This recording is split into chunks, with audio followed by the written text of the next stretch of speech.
Why, hello there, I'm Professor Joel, and welcome to another exciting episode of Planet Scooby Reviews. Today we are covering That's Monstertainment, and this is the 5th episode of the 13 Ghosts of Scooby-Doo, and originally aired on October 5th, 1985.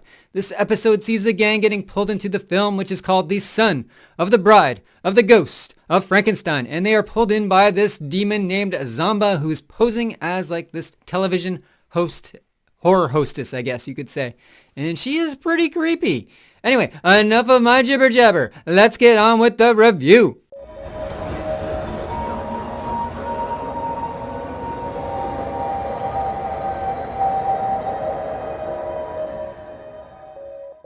The episode begins with a gang up at 2 a.m. watching the Spine Tingler movie, hosted by Zomba. The movie is called The Son of the Bride of the Ghost of Frankenstein, and it turns out to be both Scrappy and Flim Flam's favorite movie. Even Vincent Van Ghoul is in on the fun as he mystically teleports to their living room with a round of icy cold pop for everyone. From dawn to dusk, Scooby-Doo and his friends pursue foul demons to the living ends. But when work is done, like you and me, the gang settles down to watch late-night TV.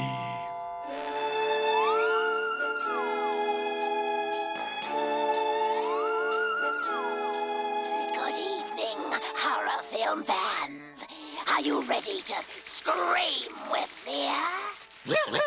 Oh, for crying out loud, it's 2 a.m. What's keeping you guys up? The Spine Tingler movie, Daphne. I'm Zomba, your hostess for tonight's horror classic, The Son of the Bride of the Ghost of Frankenstein. Oh boy, my favorite movie. Our feature begins after station identification. Neato! Can we stay up, Daphne? Well, we may need munchies for this. Say, Scooby, while you're up, how's about locking up the chest of demons for the night? During the intermission, Shaggy makes popcorn while Scooby drags the chest of demons off to lock it up for the night. As they settle in to start the film, Zomba uses her hypnotic eyes to transport them into the movie. And now, our movie, presented for my special viewers, namely Scooby-Doo and friends. Huh? Zomba sees and knows.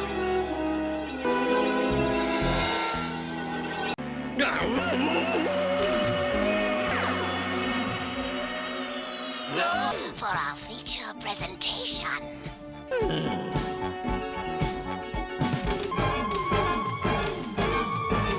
There, all the characters and scenery are in black and white, except for Scooby and the gang, who remain in color. While the gang are stuck in the film, Zomba transports herself to Scooby's house so she can find the chest of demons. Now, in the movie's graveyard, they run into Dr. Frankenstein and Igor, who gives Scooby and Shaggy their outfits as they are sick of being in the movie. As the angry villagers approach the gang, Vincent suggests they have to play along until he can figure out a way to get everyone out of there.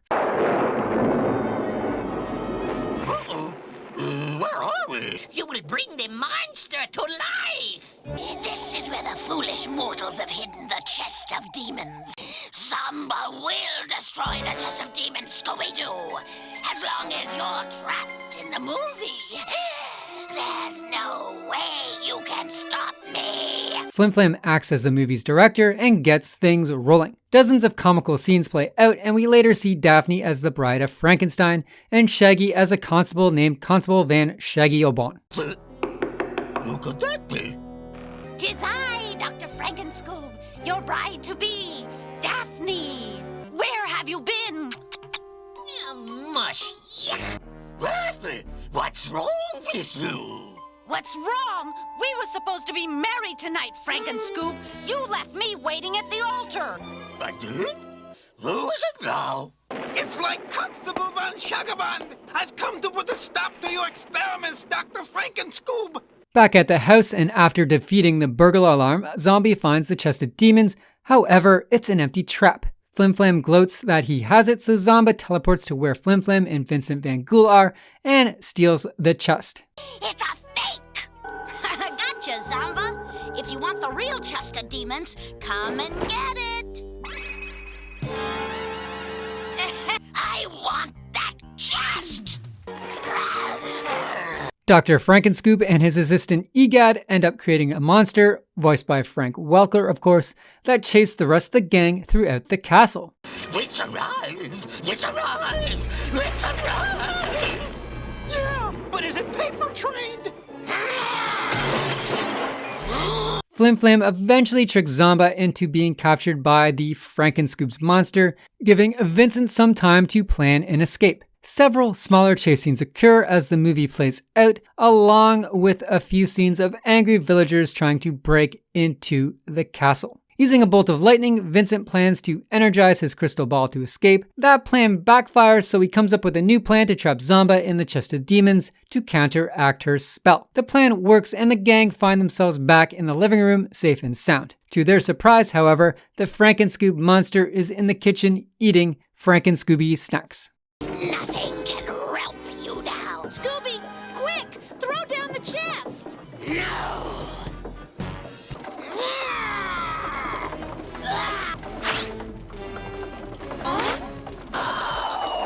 So long, Zomba! We're home. That's right, it's all over.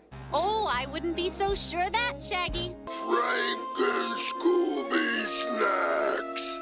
That's my boy! I give this episode a 7.5 out of 10. I want to give it an 8, but I can't. I just, But there's a lot of good I have to say about this episode. It is a lot of fun, and I enjoyed how it mirrored the plot of the classic Frankenstein movie with the twist of the Scooby gang kind of acting out the different characters. I thought that was brilliant. Really cool concept. Loved that. The stark gray contrast when they're in the movie was amazing when it's compared to the gang in color.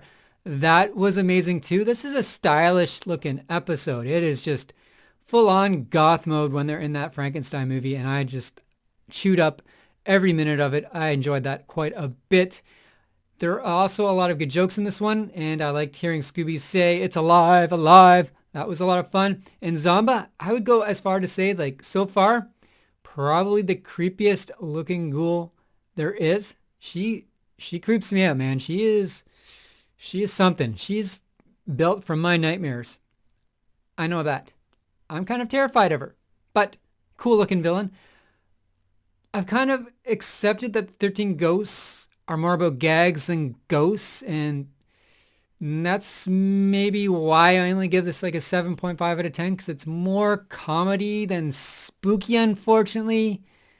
But the big benefit of this episode, I don't think there were any musical scenes at all, and very happy with that. I was getting a little tired of the musical scenes. They didn't really work for me. I know they work well for others, but I always felt it just kind of took away from the spookiness of this series. I think the only flaw I can see in this one is that it's established in the first episode that only a human or the living can open up the chest of demons, but Zomba manages to open it up midway through the episode. And she is a spirit. Mind you, it was a fake chest of demons, so there's a loophole there, but she should have known that, I would assume. I think she would assume or know the own rules of the chest of demons. I don't know. Maybe not. But I'm nitpicking there, I guess. It just kind of didn't work for me in that regard. Despite the gags, there's some generally creepy scenes in this one, especially when Zomba's on screen hunting for the chest of demons. You see a lot of the shadows, and that is just amazing. So I do give this a 7.5 out of 10. I want to give it higher, but I just can't. I can't. Maybe later date. Maybe someone will write something below that I'll change my mind, rank it higher. I don't know. But when I compare it to like my favorite Scooby-Doo episodes of all time, like, there's so many. Like A Night of Fright is No Delight. This is no A Night of Fright is No Delight for me. I got to keep it at a 7.5, but it's still awesome. I applaud the writers, the creators behind it. They put out a fantastic product, I think, or episode with this episode. So anyway, that wraps up another review. Join me next week when I will be covering Ship of Ghouls. And until then, stay spooky.